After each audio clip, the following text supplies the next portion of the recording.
Vale, está grabando, sí, perfecto. Buenas a todos, soy David Carrascal Cebrón y este vídeo lo hago un poco para forzarme a ensayar la defensa de mi tesis doctoral, la cual tengo mañana. Mañana a las 9:30 estaré defendiendo mi tesis doctoral y quería hacer un poco este vídeo para forzarme a ensayar. Y bueno, si estás viendo esto, entiendo que estás en un punto similar al mío, así que mucho ánimo y suerte. Y si no lo ve nadie, pues bueno, esto será un mero recuerdo para cuando tengas nostalgia de cómo estaba en estos puntos de mi vida, de aquí a unos meses o años. Así que bueno, dicho esto, vamos a empezar. Yo tengo exactamente una hora para defender mi tesis. Entonces, bueno, voy a ir poniendo la tesis por aquí. Vale, se ve. Guay. Vale, pues empezamos. Me presentaría la presidenta. Muchas gracias, presidenta, y muchas gracias al resto del tribunal por aceptar venir a esta defensa. Como me han presentado, soy David Carrascal Cebrón y voy a presentar la tesis con título Contribución a tecnologías habilitantes en redes programables y definidas por software, dirigida por la doctora Elisa Rojas Sánchez y por el doctor Diego López Pajares. Esta defensa la he estructurado en tres bloques diferenciados. El primero de ellos es el bloque 1, donde hablaremos de la introducción, el contexto y la motivación de esta tesis doctoral, así como el estado del arte con las propuestas más incipientes y las lagunas identificadas que nos han permitido plantear los objetivos de esta tesis doctoral. En el bloque número 2 tenemos las contribuciones principales de la tesis doctoral organizadas en tres módulos diferentes. El primero de ellos, las propuestas escalables de control. El segundo, las propuestas en Smart Grids. Y por último, las propuestas en IoT industrial. Por último, en el bloque 3, hablaremos de las conclusiones generales de esta tesis, así como las vías de trabajo a futuro, con las principales contribuciones y resultados generados de esta tesis doctoral. Dicho esto, empecemos por el bloque 1. El contexto y la motivación de esta tesis doctoral se enmarca en la era actual, viendo cómo sector tras sector, tanto tejido social como tejido industrial, se ha ido digitalizando, generando redes más densas y heterogéneas, las cuales tienen un control y una gestión mucho más complejo y dinámico. Esto lo podemos ver, por ejemplo, en el campo de las comunicaciones, con la llegada del 4 o 5G, incluso las redes IoT que generan entornos máquina-máquina inteligentes, se ve como el número de dispositivos ha ido en aumento. Y no hay que irse a entornos inteligentes, hay que irse al 1 de enero de 2026, donde más de 28 millones de conductores tendrán que adquirir la baliza V16, la cual tendrá conectividad con el cloud para reportar en caso de que un vehículo se encuentre averiado las coordenadas del mismo. También lo podemos ver en la energía. Lo podemos ver en la energía con la llegada de las fuentes distribuidas de generación o las fuentes renovables, viendo cómo las operadoras y las empresas eléctricas han tenido que mallar muchísimo más sus redes. Esto también se ve en el campo de la logística, donde podemos ver flotas de reparto, cómo tienen que organizarse y adaptarse a los nuevos marcos regulatorios en los que, por ejemplo, una flota de transporte con un etiquetado medioambiental no puede entrar en según qué núcleos urbanos. Entonces se puede ver cómo sector tras sector se van creando redes más densas y heterogéneas que requieren las redes softwareizadas y programables. Estas redes emergen porque nos proveen una gestión flexible y dinámica que se adapta a las necesidades heterogéneas de los nodos de estos tipos de redes, los cuales generan escenarios más eficientes y adaptables a estas necesidades. El origen de las redes programables y definidas por software datan de las redes de comunicaciones. Tendríamos que remontarnos a 1969 en Estados Unidos con la llegada de ARPANET, lo que sería lo que hoy conocemos como Internet, cómo estas redes han tenido siempre un estrecho ligamiento con el fabricante, siendo muy estáticas, teniendo siempre unificado tanto el plano de datos como el plano de control de los mismos dispositivos. Sin embargo, allá por el 2003, en la Universidad de Stanford, el profesor asociado por aquel entonces, Nick McKeown, empezaría a germinar un nuevo paradigma de redes conocidas como las redes definidas por software, del inglés SDN. En estas nuevas redes, el plano de control se externalizaría a un nuevo ente llamado controlador, desde el cual puede controlar y programar todos los dispositivos de la red. De esta forma, en un momento dado, un controlador puede instalar reglas o programar reglas en un equipo que solo tiene un plano de datos, indicándole cómo se tendrá que comportar en la red, qué funcionalidad tendrá que implementar en la red, pasando, por ejemplo, de una funcionalidad de un switch, pasando a una funcionalidad de router o a una funcionalidad de firewall en un momento dado. Por ello, con el SDN tenemos un modelo de red más centralizado y programable, desacoplando los planos de control y de datos, y que nos permite esto, una agilidad en la operación. Pero no solo eso, también una reducción de costes. Si lo pensamos, tanto los costes de despliegue como los gastos de operación los podemos reducir simplemente con el controlador programando y adaptando las necesidades de la red, directamente programándolas sobre los equipos. De esta forma podemos ver cómo las redes softwareizadas y programables han ido ganando terreno en diversos sectores de la sociedad. Por ejemplo, en las comunicaciones y en particular en las redes de sensores se ha visto cómo las redes softwareizadas y programables son muy efectivas, dado que saben adaptar el control a las necesidades de los dispositivos, que en este caso son muy limitadas los recursos que tienen, haciendo que el control sea dinámico, adaptativo y flexible, dándoles un enfoque idóneo para estos tipos de dispositivos. En el campo de la energía, por ejemplo, lo hemos visto que siempre ha habido un enfoque top-to-down, donde las eléctricas generaban energía y fluía hacia los clientes que las consumían. Sin embargo, con la llegada, como hemos dicho, de las renovables y las fuentes distribuidas de generación, y con el Real Decreto 244/2019, se ha visto cómo los clientes que tienen renovables, los excesos, los tienen que inyectar de nuevo a la red. Entonces pasamos de un modelo top-to-down, donde la energía fluía de arriba a abajo, a un modelo donde los clientes también pueden inyectar energía. Entonces pasamos de un top-to-down a un down-to-top, con un grado más interconectado de red, lo que complica bastante la tarea de la distribución de la potencia eléctrica. Sin embargo, con la llegada de las Smart Grids han intentado resolver este problema, y con el estándar del IEC 61850 están ayudando a softwareizar este tipo de redes, tratando de resolver este problema del encaminamiento de potencia eléctrica. En la logística también se ha visto cómo la implementación de las redes softwareizadas y programables están ayudando a programar y a distribuir de una forma más eficiente las flotas de distribución de transporte, pudiendo minimizar los tiempos de entrega. De esta forma podríamos ir sector por sector, viendo cómo de forma análoga las redes softwareizadas y programables están ganando bastante terreno. Y llegamos al estado del arte, donde, si os soy sincero, no ha sido sencillo acotarlo, donde empezaremos hablando con las redes SDN, haciendo un especial énfasis en los paradigmas de control y en concreto en el modelo de red SN Inbound.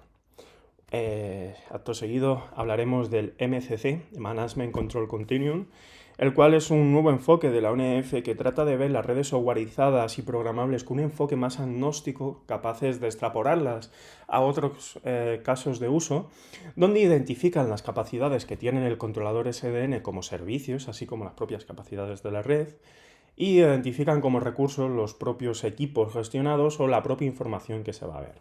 Entonces hablaremos tanto de los servicios básicos de arranque y control y provisiones de canales de control, los servicios avanzados de gestión y planificación de recursos, así como los servicios avanzados de optimización y reconfiguración proactiva de la red.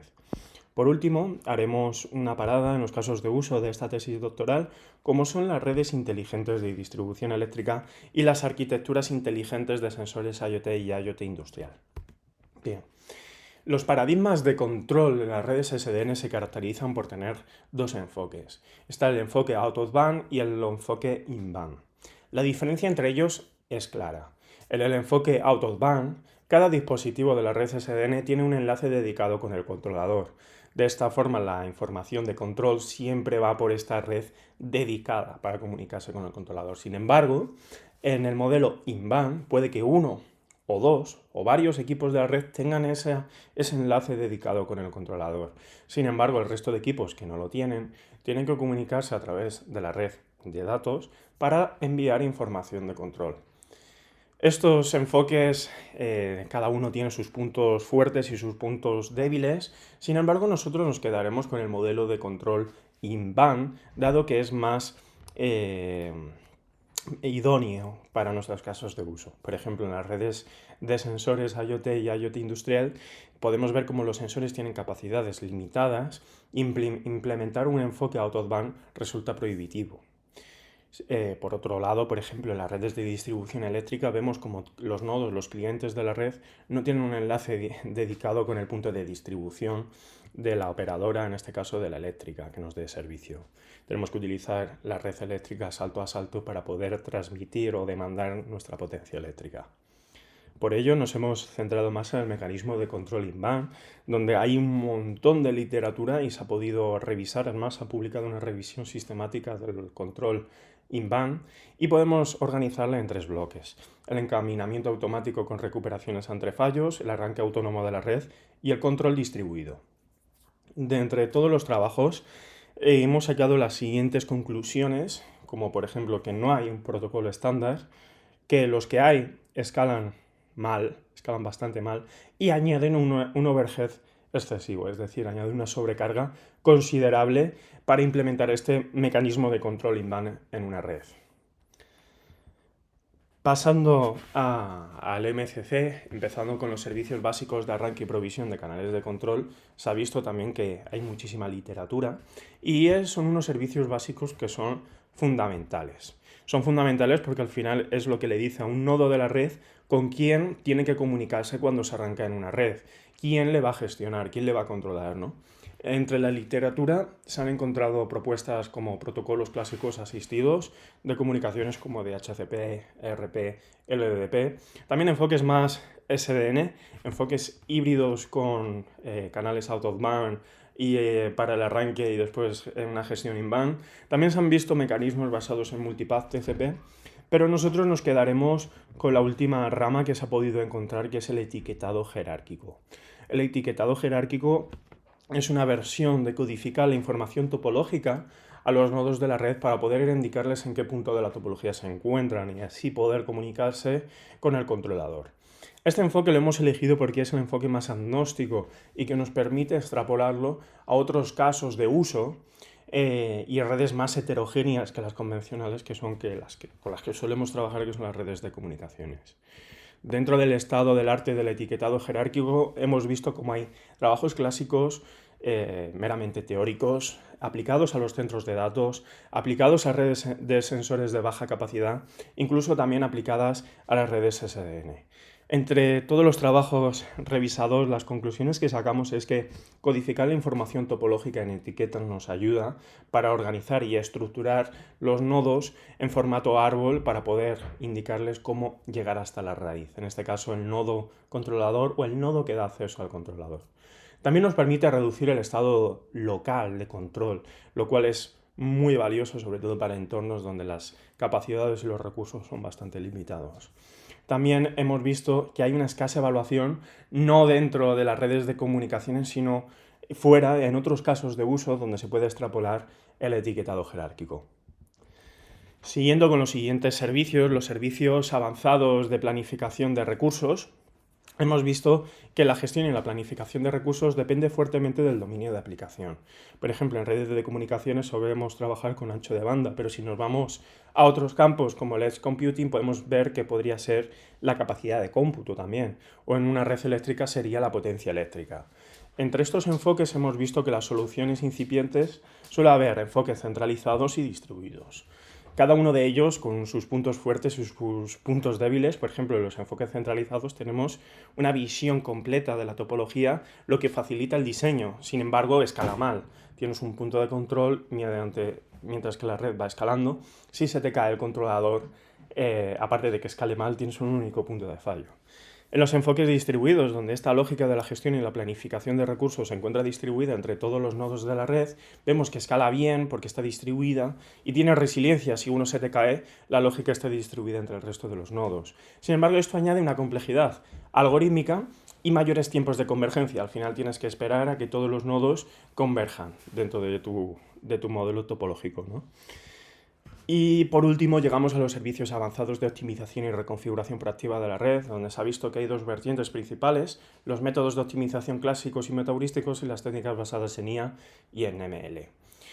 Hay grandes propuestas y soluciones con estas familias, sin embargo nos tendríamos que hacer una serie de preguntas para ver cuál es más idónea utilizar en qué momento, ¿no? Tenemos que preguntarnos si nuestro problema a resolver va a estar centralizado o distribuido, si tenemos requisitos de tiempo real, si hay disponibilidad de los datos y son suficientes, y si se necesita interpretabilidad de la reconfiguración obtenida. Entre todas las conclusiones y todas las propuestas en la literatura vistas, se ha visto que los modelos generalmente entrenados no son agnósticos, no son extrapolables a otros casos de uso, y también se ha visto que las validaciones generalmente son insuficientes. Por ello llegamos a los casos de uso de esta tesis doctoral. En las redes de distribución eléctrica, las conclusiones que se han podido obtener del estudio de la literatura es que generalmente los optimizadores empleados son estáticos y centralizados, por lo que son poco escalables, aparte de que pocas soluciones contemplan el enfoque multirraíz, es decir, que haya distintos nodos raíz en la topología, distintos sumideros donde se puede inyectar o obtener los excedentes energéticos. Además de no haber un consenso claro sobre los criterios de selección de rutas, lo cual nos deja espacio de mejora. Dentro de las arquitecturas IoT y IoT industrial se ha visto que generalmente las implementaciones son cerradas, escalan generalmente mal y tienen poca elasticidad en cuanto a los recursos de la arquitectura. Además, se ha encontrado que en la mayoría de las arquitecturas vistas en este campo existe una ausencia de mecanismos de reconfiguración proactiva de la red. Por ello, llegamos al planteamiento de los objetivos de la tesis, que lo hemos organizado en dos puntos principales. Tenemos los mecanismos de control en redes densas y heterogéneas, donde queremos trabajar sobre el encaminamiento, el intercambio de recursos y la reconfiguración proactiva de la red, usando esquemas de etiquetado jerárquico, como os he comentado, donde queremos que estos esquemas sean escalables, resilientes y con soporte multirraíz. Por último, el segundo bloque de esta tesis doctoral es la arquitectura, generar una arquitectura IoT industrial inteligente que tenga una orquestación unificada y que esté abierta para que todo el mundo pueda utilizarla, que sea escalable y elástica en cuanto a los recursos de la propia arquitectura y que sirva un servicio de reconfiguración proactiva basado en inferencias. Para obtener esto se han generado las siguientes propuestas que iremos desglosando más adelante.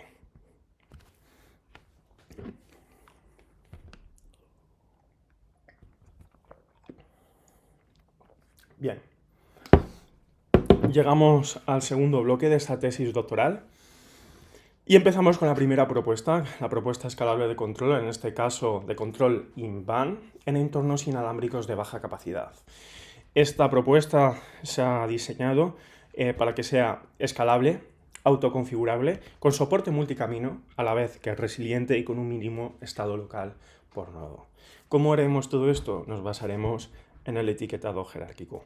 Esta propuesta nace de mi TFM, a la par que se pudo generar la revisión sistemática de control in-band que se comentaba anteriormente en el estado del arte, y se generó finalmente la conferencia, mi primera conferencia internacional a la que pude asistir en Marruecos.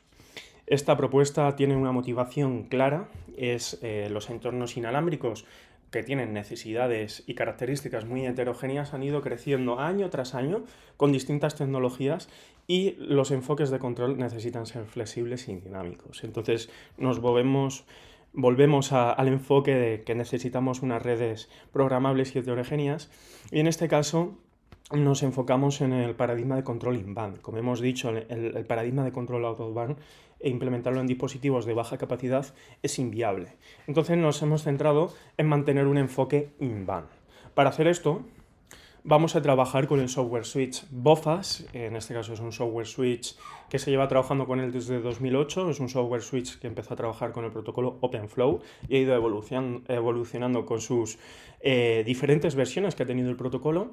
Y en mi caso yo heredaré la versión que hizo mi compañero de laboratorio, Bobby Constantin, que era una implementación del BOFAS para redes cableadas, con soporte in-band, y también heredaré los conocimientos que obtení en la participación y en la colaboración del protocolo IoT Tori, que es un protocolo de etiquetado jerárquico para redes de sensores de baja capacidad. En este caso, cogiendo estas dos lecciones, se implementó lo que vamos a denominar como WIN-BOFAS, que es Wireless In-Band BOFAS. El WIN-BOFAS tiene dos pilares clave. El primero de ellos es el descubrimiento de la vecindad y el segundo es el etiquetado jerárquico HLMAC. pasando al primer bloque, el primer pilar del WinBOFAS, es el reconocimiento de la vecindad. En este proceso, el WinBOFAS reconoce quiénes son sus vecinos. Esto lo hará mediante mensajes periódicos de hello que podrá emitir a todos los nodos que se encuentren en su rango de cobertura. En este caso, enviaremos un mensaje permitiendo al nodo vecino anotar nuestra MAC y asignarnos un sufijo único. De esta forma tendremos una tabla de vecinos con asociaciones MAC reales y sufijos. Cada entrada de esta tabla tendrá una caducidad. De esta forma podemos saber si un vecino ha muerto o por movilidad, o se ha apagado o ha dejado de funcionar, deja de ser nuestro vecino. Una vez que tenemos nuestras relaciones de vecindad claras, sabemos quiénes son nuestros vecinos, empezamos una difusión controlada de etiquetas jerárquicas desde el nodo raíz, que será el nodo que tenga acceso, en este caso, con el controlador SDN. De esta forma, por ejemplo, en el ejemplo vemos que el nodo A empieza transmitiendo su etiqueta 1.1, en este caso asignándosela a B, con el sufijo que le había indicado anteriormente a su vecino B, generando la etiqueta 1.1, que a su vez el nodo B la transmitirá a sus vecinos, en este caso D y C, generando la etiqueta 1.1.2 y 1.1.3. Si este proceso lo seguimos, vemos cómo se van difundiendo las etiquetas a lo largo de la topología, generando diversos caminos hacia el controlador. Es decir, cada etiqueta jerárquica representa un camino de vuelta para alcanzar el nodo que da acceso al controlador SDN.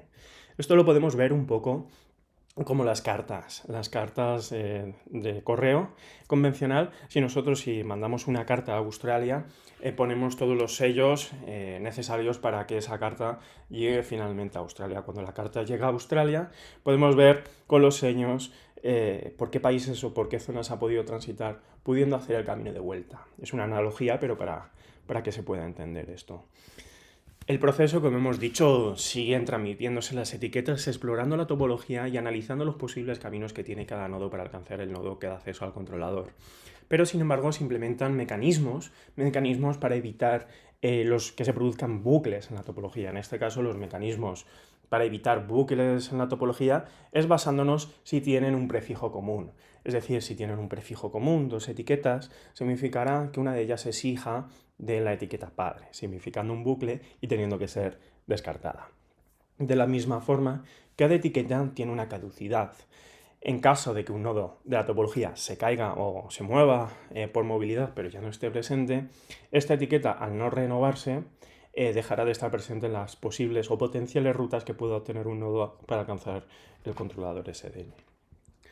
Por ello, una vez que se han difundido todas las etiquetas de la topología, podremos seleccionar una etiqueta por nodo. De esta forma, podremos pasar de la topología física a la topología lógica. En nuestro caso, el criterio de selección de posibles etiquetas a nivel de nodo se ha hecho con el criterio de menor latencia, es decir, la etiqueta que primero le llegue al nodo en cuestión. Sin embargo, este criterio es modificable y configurable en función de las necesidades topológicas que se tengan en cada momento. Para evaluar esto se ha hecho a través del módulo del kernel, con un kernel de Linux, el módulo Mac 802.11 Hardware Sim, donde se han desplegado distintas estancias. A través de este módulo nos permite emular el entorno inalámbrico y se han utilizado diversas estancias de Network Namespaces para correr distintas estancias de WinBOFAS. De esta forma se encuentran completamente aisladas a nivel de red. Sin embargo, hemos dejado una estancia corriendo en el Network Namespace por defecto que tendrá acceso al controlador SDN, en este caso SDN, el controlador va a ser RIU. De esta forma, el RIU simplemente verá una instancia del WinBOFAS. Sin embargo, si el protocolo funciona, las instancias de WinBOFAS aisladas en Network Namespaces podrán utilizar el medio inalámbrico para comunicarse a través de él y poder alcanzar el controlador SDN.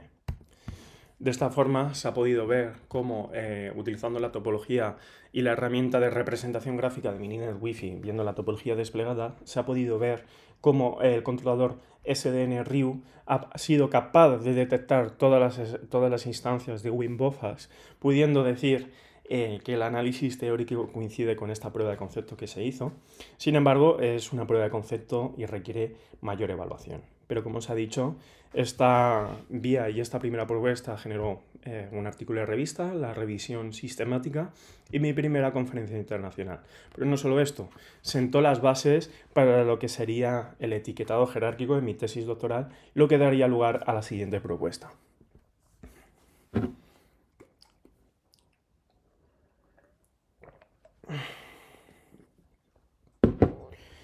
En esta siguiente propuesta, es una propuesta escalable de distribución y reasignación automática de recursos. Aquí ya no vamos a encaminar información, vamos a distribuir recursos mediante el etiquetado jerárquico que habíamos empezado a diseñar. Esta propuesta se llama DEDEN, es una propuesta escalable basada, como hemos dicho, en el etiquetado jerárquico con soporte multicriterio, rápida, dado que converge en menos de 20 milisegundos, y versátil, dado que se puede aplicar en diferentes casos de uso, con diferentes recursos a gestionar. La motivación de esta propuesta parte también de las redes densas y heterogéneas y nos tenemos que hacer la siguiente pregunta. ¿Cómo distribuimos recursos de manera eficiente? Se ha visto que las soluciones centralizadas tienen problemas de escalabilidad, así como las soluciones distribuidas son lentas de converger.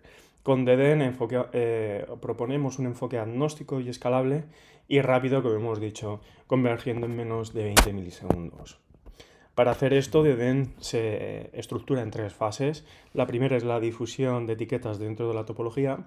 Una vez que hemos difundido todas las etiquetas y conocemos todas las posibles rutas para llegar al nodo, que en este caso no va a dar acceso al controlador, va a ser el sumidero de la topología, es decir, el nodo que tiene la capacidad de verter los excedentes de recursos o de demandarlos en casos de que la topología los requiera.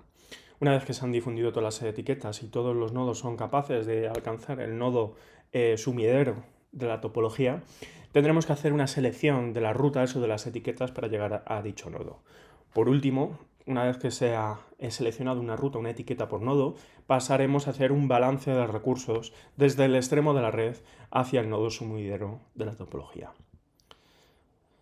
Pasando a la difusión de etiquetas, en este caso tenemos un etiquetador jerárquico, un esquema bastante similar al que teníamos en la primera propuesta, sin embargo aquí ya no tenemos relaciones de vecindad, damos por hecho que los vecinos se conocen y que cada nodo tiene un identificador único para identificarse dentro de la topología. En este caso es más sencillo de explicar el etiquetado jerárquico. Por ejemplo, el nodo 1 transmitiría su etiqueta y el nodo 2 pondría su identificador generando la etiqueta 1,2. De forma análoga, el nodo 3 obtendría la etiqueta 1,2,3 y generaría la 1,2,3,5 y la 1,2,3,4. De esta forma se van generando las diversas etiquetas, identificando la forma de llegar al nodo sumidero de la topología. De la misma forma, tenemos métodos y mecanismos de evitación de bucles. En este caso es mucho más sencillo, dado que si una etiqueta contiene 2 identificadores únicos, podremos descartarla, dado que sabemos que ha pasado 2 veces por el mismo nodo y representará un bucle. Una vez que ya se han difundido todas las etiquetas en la topología, tenemos que elegir cuál de ellas será la más idónea a la hora de balancear y reasignar estos recursos. Para ello se han diseñado 6 criterios diferentes, los cuales son configurables y podemos pasar desde criterios basados en los números de saltos de la etiqueta a criterios de pérdidas o criterios de balances en caso de que fuera necesario. Estos criterios son configurables, como hemos dicho, y se han diseñado de manera teórica, sin embargo, se podrían añadir más criterios o configurarlos para adaptarlo a las necesidades de otro caso de uso. Una vez que cada nodo tiene una etiqueta, dado que se ha elegido en base a un criterio, pasamos a hacer el balance de recursos. Este balance de recursos partirá desde los extremos de la topología, fluyendo hacia el nodo sumidero de la topología. De esta forma, lo que se quiere con este trasiego de recursos y este intercambio de recursos es que en camino hacia el nodo sumidero de la topología se vayan autocompensando los propios vecinos a distintos niveles jerárquicos. De esta forma, el objetivo es que cada nodo vaya dando su excedente o su demanda a su nodo padre dentro de la jerarquía. Por ejemplo, en este caso el nodo 5 le da su excedente al nodo 6 y le permite autocompensar parcialmente la demanda que tenía, generando un excedente de 2,1. Y de la misma forma llegamos a que el nodo 6 le pasa su excedente al nodo 4, generando un excedente de 2,6.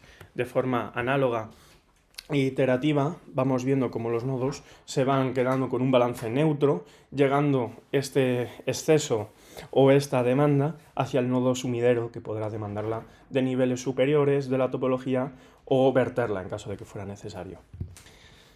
¿Esto cómo se ha evaluado? Se ha evaluado con un entorno masivo, empleando topologías aleatorias, la topología Wassmann y la topología Barabasi, con distintos números de nodos, grados de conectividad y semillas, variando tanto los criterios como la conectividad y los escenarios, si tienen pérdidas o no tienen pérdidas. Esto ha generado más de 500.000 de simulaciones y como no es viable enseñar todas las evaluaciones hechas, me he quedado con estos 3 puntos clave que creo que son importantes resaltar. El primero de ellos es la escalabilidad. Se ha visto que la escalabilidad es lineal. Si nos fijamos en los tiempos de convergencia del balance de recursos, se ve que es completamente lineal. Y si sumamos estos tiempos de convergencia más los tiempos de difusión, nos da que la convergencia es inferior a 20 milisegundos, de forma en el peor de los casos. Además, vemos que la tendencia del balance es ideal, llegando al neutro, como se dice. Es decir, que ni demande ni tenga un excedente, que lo pueda autocompensar a nivel local con sus propios vecinos, como lo podemos ver en la gráfica de la derecha en el balance global de recursos. De esta forma pudimos publicar mi primer Q1, mi primer artículo, por así decir, que sentó las bases de mi tesis doctoral y me ayudó a poder externalizar, ahora sí, este mecanismo a otros casos de uso, como el que vamos a ver a continuación, que son las propuestas de Smart Grids.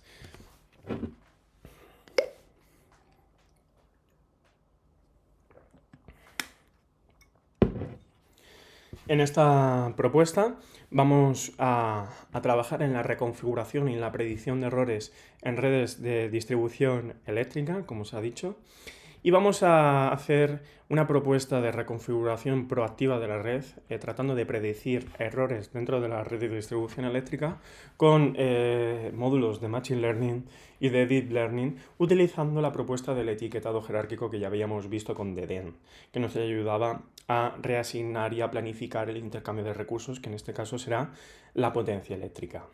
De esta forma generamos también un nuevo dataset que va a ser importante a la hora de generar esta propuesta de reconfiguración, la cual vamos a ver a continuación. Para hacer esta propuesta se ha diseñado la siguiente pipeline, donde se pueden ver 4 módulos diferenciados. El primero de ellos generará datasets originales reales con datos de Smart Grids en particular, los cuales procesaremos y generaremos información a nivel de nodo, a nivel de cliente o de casa real, tanto de consumo como de generaciones. En el siguiente módulo generaremos topologías completamente aleatorias, pero que utilizaremos la información real generada a nivel de nodo para generar topologías aleatorias, pero con información a nivel de nodo realista. Una vez que tenemos estas topologías con esta información realista, se las pasamos a DEDEN, que nos permite hacer una simulación empleando un etiquetado jerárquico y aplicando una configuración determinista para ver cómo será el resultado de esta reconfiguración, reasignación de recursos. Con esta reasignación se lo pasaremos a un modelo de Machine Learning y de Deep Learning con el que podemos entrenar estos modelos determinando y clasificando qué configuraciones nos aplica DEDEN son más adecuadas o menos adecuadas en función de si una configuración genera un error en la distribución de la potencia eléctrica. Para hacer esto tenemos que primero buscar datos, empezamos a buscar datos reales sobre Smart Grids, lo cual no fue sencillo, nos llevó bastante tiempo identificar todos estos datasets y nos quedamos con el dataset de SUSDATA-EDET, que está basado en Madeira, en la ciudad de Funchal, Portugal. Nos quedamos con este dataset porque al final teníamos una mayor granularidad a nivel individual de casa en cuanto a generación y, bueno, en cuanto a consumo, porque en cuanto a generación tuvimos un problema que quiero comentar a continuación. Vimos que el sistema eléctrico de generación de SUSDATA-EDET, una vez que ya lo habíamos elegido, ya la verdad que no íbamos a dar marcha atrás, y vimos que la generación de SUSDATA-EDET no estaba individualizada, estaba dado a nivel global del sistema de generación y nos costaba identificar cómo individualizarlo para cada nivel de hogar, ¿de acuerdo? Y además veíamos que el sistema de generación iba creciendo año tras año, lo cual nos hacía difícil el análisis y la comprensión de los datos. Entonces decidimos quedarnos con la parte de consumo de sus datos y la parte de generación simularla con PWWatch, que es una herramienta de la NASA que nos permite utilizar las mismas coordenadas y localización del dataset de sus datadet y poder simular la parte de generación que habría en esa parte geográfica, conformando así la unión de consumo y generación de los datos, generando un nuevo dataset que lo hemos llamado Kmon Data, el cual se encuentra accesible a través de este código QR. Recapitulando, como hemos dicho, teníamos topologías aleatorias, se van a utilizar modelos de Wassmann y Barabasi. Tenemos consumos y generaciones gracias al dataset conformado y diseñado que se llama Kmon Data, y el modelado de las líneas de distribución eléctrica que se utilizará el modelo del IE Cubo Node Test Feeder 123. Y toda esta información se pasará al módulo que ya tenemos generado, en este caso de DEDEN, generando más de 47 millones de simulaciones únicas en las que podremos fijarnos si la configuración generada por DEDEN genera un exceso en la capacidad de la transmisión de la potencia eléctrica a través de una línea. Es decir, cuando una potencia incidente o una demanda, viendo el flujo en qué dirección va a superar las capacidades intrínsecas de la propia línea de distribución. Para hacer esta clasificación binaria se han utilizado tanto modelos de Machine Learning como modelos de Deep Learning y hemos trabajado con SVMs, Random Forest y perceptrones multicapa, tanto de Scikit-learn como de Keras de TensorFlow. Se ha llevado a cabo ingeniería de características, optimización de parámetros con Grid Search, incluso reducción de la dimensionalidad en los modelos de Machine Learning, pero no me puedo extender muchísimo más en todo el trabajo que hay detrás, pero simplemente mencionaros que se llegaron a los siguientes clasificadores optimizados que se encuentran en la derecha. Entre todos los clasificadores optimizados, utilizados y con las técnicas de reducción de características en los modelos de Machine Learning, hemos llegado a que el modelo que mejor funciona es el Random Forest optimizado con eliminación recursiva de características. Las SVM funcionaron de forma bastante pobre y además computacionalmente eran inviables, dado que cada vez que queríamos entrenar una SVM nos tirábamos más de 300 horas. Las redes neuronales no funcionaban mal, sin embargo sufrieron una mayor tasa de falsos negativos. De esta forma, el Random Forest, con una precisión del 94% y un recall del 81%, nos daba la opción más adecuada para conformar este módulo de predicción de errores que queríamos para integrar dentro de la pipeline. Sin embargo, he de mencionar que con este trabajo se generó este artículo de revista. Sin embargo, teníamos ya el módulo entrenado y diseñado, pero la integración final con el módulo de DEDEN no se pudo realizar y se dejó de forma de future work. La siguiente propuesta es la propuesta ya de encaminamiento. En este caso seguimos en las redes eléctricas, en las Smart Grids, pero ya no queremos reconfigurar, sino queremos directamente encaminar el recurso de estas redes, que es la energía o la potencia eléctrica, en redes densas y heterogéneas, en este caso las redes eléctricas. Para esto se propone BLOSTE, que es una solución escalable basada también en el etiquetado jerárquico, multicriterio, rápida y resiliente. BLOSTE se podría considerar un fine-tuning de lo que era DEDEN para casos versátiles y diferentes, pero en este caso es un fine-tuning directamente para las redes de distribución eléctricas.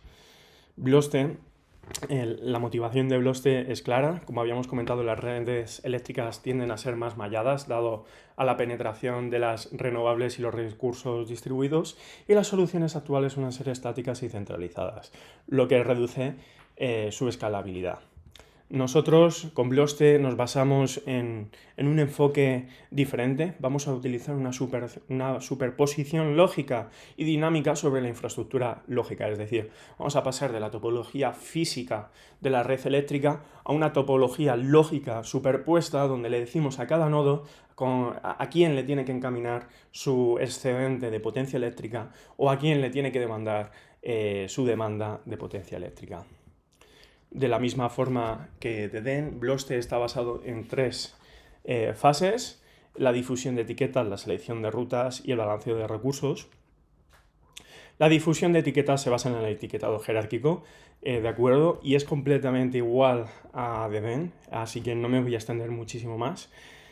Simplemente quiero mencionar que en este enfoque se trabajó también con el etiquetado jerárquico a nivel de multirraíz, donde se pueden generar también diversos nodos sumideros en las topologías que puedan verter el excedente o puedan demandar la demanda topológica, y se pueden generar incluso islas a nivel topológico con la superposición lógica dinámica que comentaba anteriormente, dando que unos nodos se autoabastezcan en forma de isla y otros se autoabastezcan de forma limitada en otra isla. De esta forma, una vez se han difundido todas las etiquetas a nivel topológico, cada nodo tendrá diversas rutas para alcanzar el nodo sumidero de la topología, y en este caso los criterios diseñados se han diseñado junto a un grupo de investigación del Departamento de Electrónica. Se han generado 4 criterios diferentes, desde los números de saltos, criterios de bajas pérdidas de enlace y criterios interesantes como el balance de potencia local a cero, que nos permiten autobalancear a nivel local, a nivel de nodo, con cada vecino la potencia, el excedente de potencia eléctrica, tratando de autobalancearse a nivel local con sus propios vecinos. Una vez que los nodos han aplicado un criterio y tienen la conciencia de a quién tienen que encaminar su potencia eléctrica, se realiza el balanceo de recursos, que en este caso el recurso, como hemos dicho, va a ser la potencia eléctrica.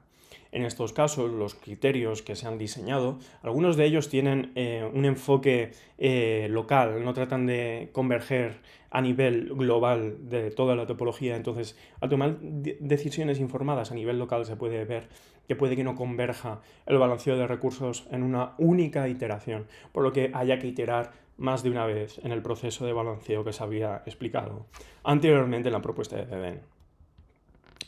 Para evaluar esto, se ha trabajado de forma extensa con los feeders del IE-cubo, que son topologías eléctricas que definen de forma estandarizada el IE-cubo. Se ha trabajado con la 123 node test feeder, con la IE-cubo 34 node test feeder, que es una topología de Arizona, es básicamente un árbol.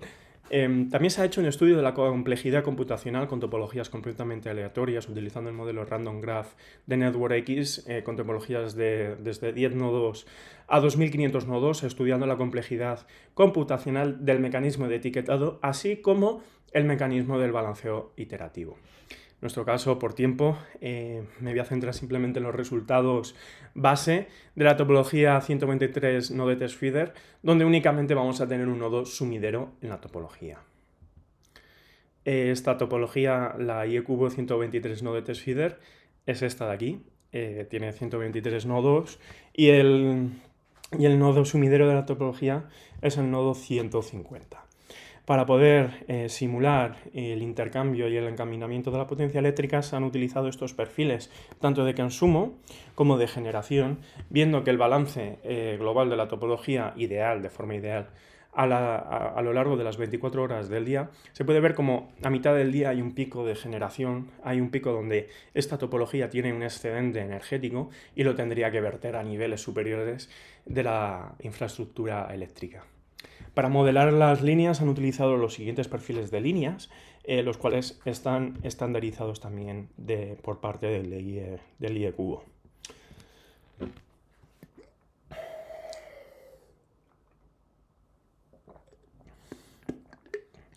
Llegamos ahora sí a la evaluación. En la evaluación se pudo estudiar cómo se comportan los 4 criterios desarrollados en 3 escenarios. El primero de ellos es el escenario ideal, es decir, donde no tiene pérdidas ni de transmisión ni por exceso de capacidad.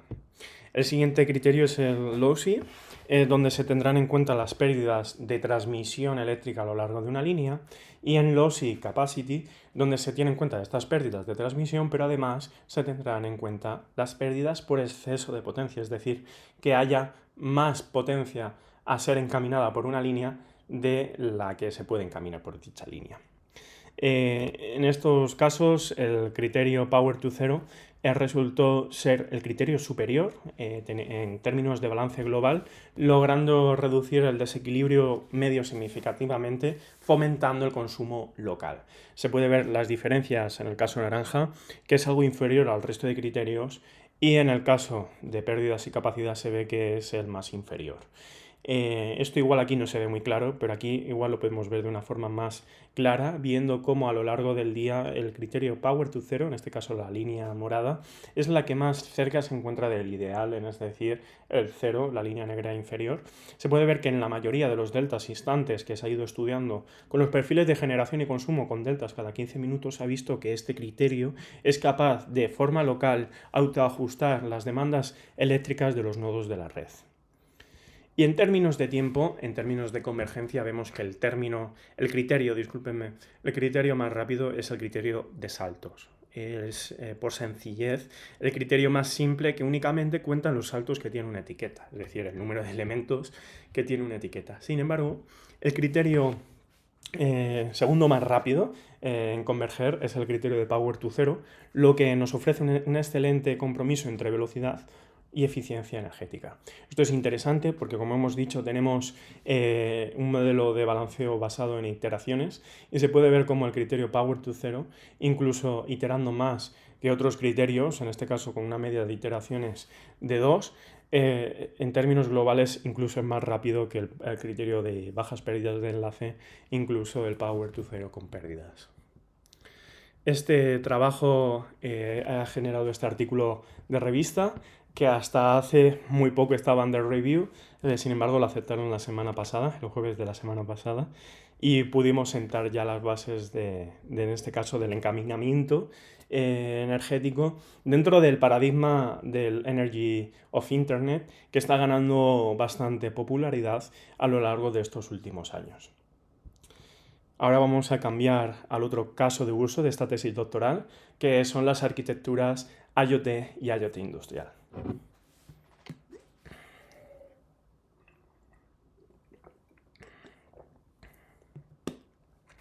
Bien.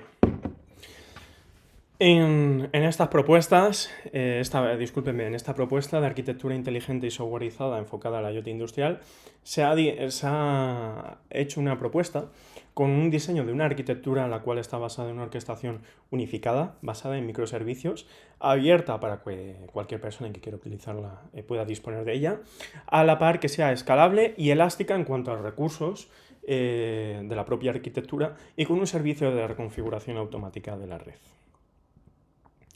Todo esto no se ha hecho de un día para otro. En el siguiente esquema pueden ver cómo ha ido evolucionando esta arquitectura. Esta arquitectura empezó a definirse por la parte de la Universidad Carlos III de Madrid con el proyecto 6G Data Driven 02, en el que pudimos colaborar. Y a raíz de eso pudimos generar tanto una revisión sistemática como una conferencia sobre el estudio de cómo la IA está ganando, qué papel está ganando dentro de las redes del IoT industrial. Con este estudio teórico y con esta definición de la arquitectura pudimos empezar a hacer la primera implementación empleando virtualización clásica, es decir, máquinas virtuales, de esta arquitectura, lo que dio lugar a la prueba de concepto que se pudo presentar en la conferencia del ICIN en 2025. Acto seguido yo me fui de estancia doctoral a la Universidad de Milano Bicocca y pude tener la oportunidad de colaborar con el profesor doctor Marco Savi, que pudimos colaborar para generar una nueva implementación de la arquitectura, ahora sí basada en microservicios, la cual ya está publicada en el Journal Applied Science. Esta arquitectura es la que se puede ver ahora mismo. Está compuesta de 3 bloques diferenciados. Tenemos en primera instancia el Factory Floor, que sería la industria, la cual la tenemos, que en este caso no disponemos de ella, pero la tendríamos que emular. La hemos emulado utilizando Mininet Wi-Fi. Después tenemos el Edge. El Edge es donde se encuentra el controlador SDN, que va a controlar la topología, en este caso emulada, de la propia industria, ¿no?, que vamos a emular. Después en el Edge también tenemos un servicio de base de datos, el cual está conectado directamente con los sensores IoT industriales que previa autenticación irán mandando sus reportes, su información directamente a la base de datos. Y después, por última parte, tenemos el cloud. El cloud tenemos un servicio, en este caso lo podríamos llamar como Function as a Service, pero es simplemente un servicio de funciones de inferencia, de módulos de IA, que al final van a permitir al controlador SDN primero recopilar los datos de la base de datos, la información topológica y de los propios sensores y poder hacer distintas inferencias al servicio del cloud, ¿vale? Para determinar si alguno de los nodos de la red, en este caso de la factoría, está funcionando mal o va a empezar a funcionar mal. De esta forma, pudiendo aplicar una reconfiguración proactiva dentro de la propia red gestionada en la industria.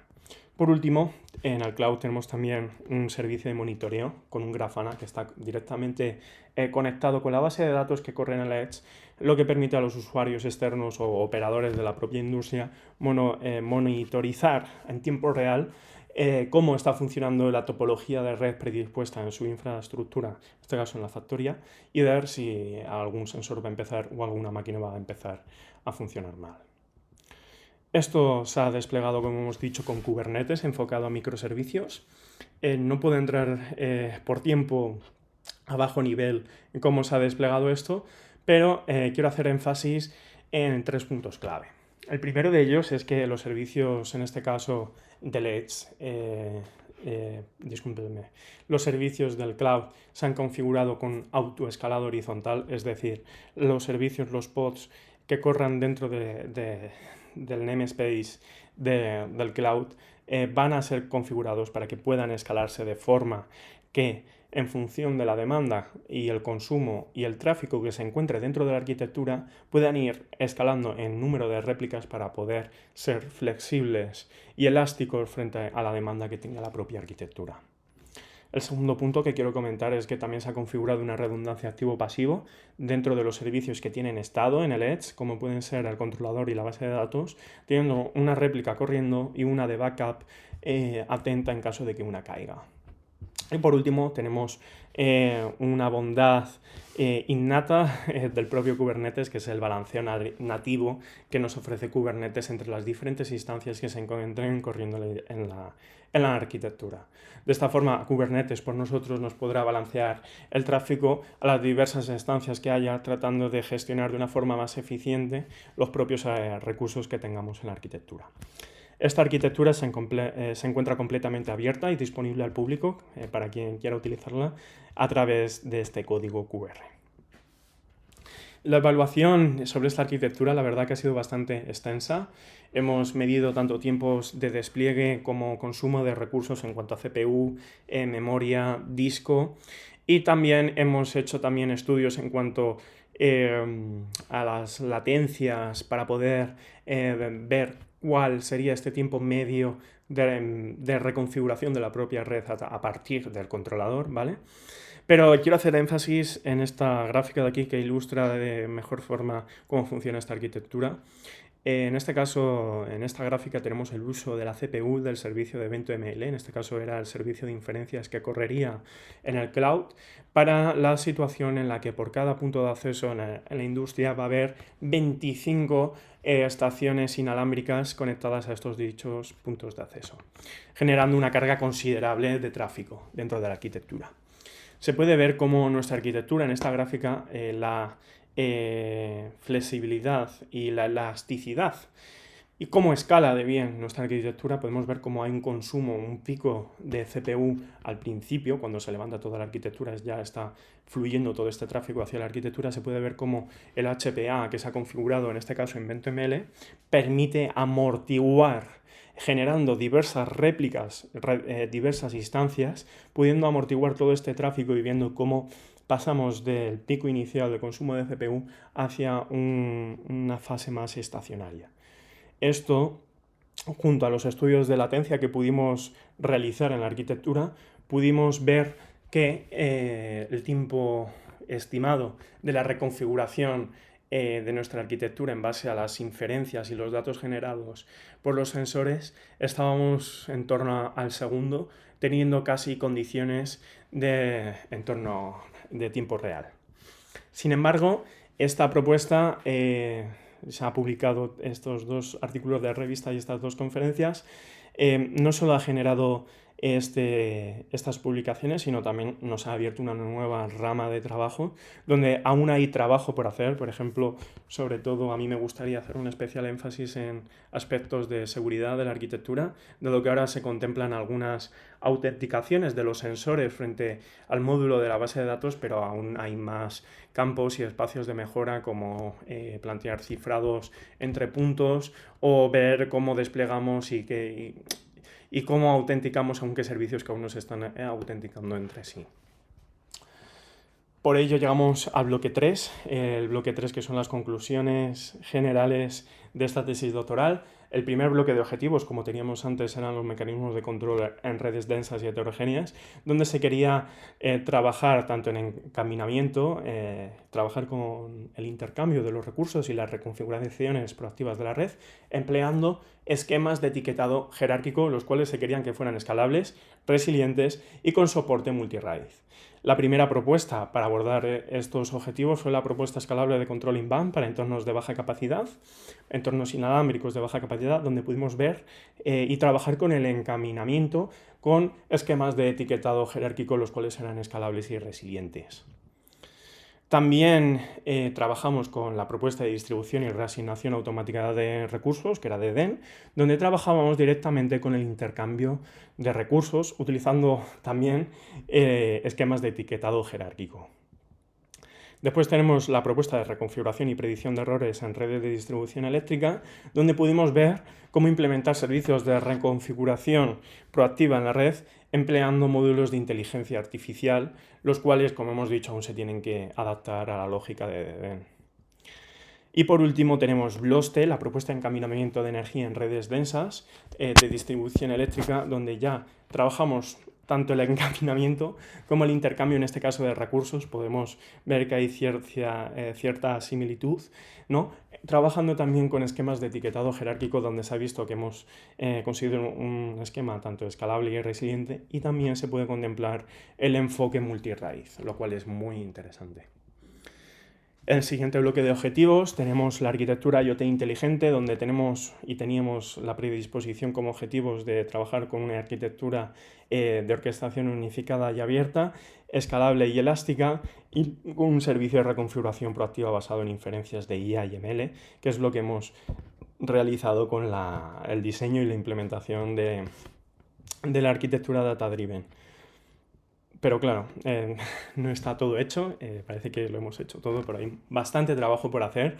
Como trabajo futuro vemos que aún hay que evolucionar de DEN, hay que integrar los módulos de IA que se han realizado en la reconfiguración de redes eléctricas y ver si esos módulos son también extrapolables a otros casos de uso.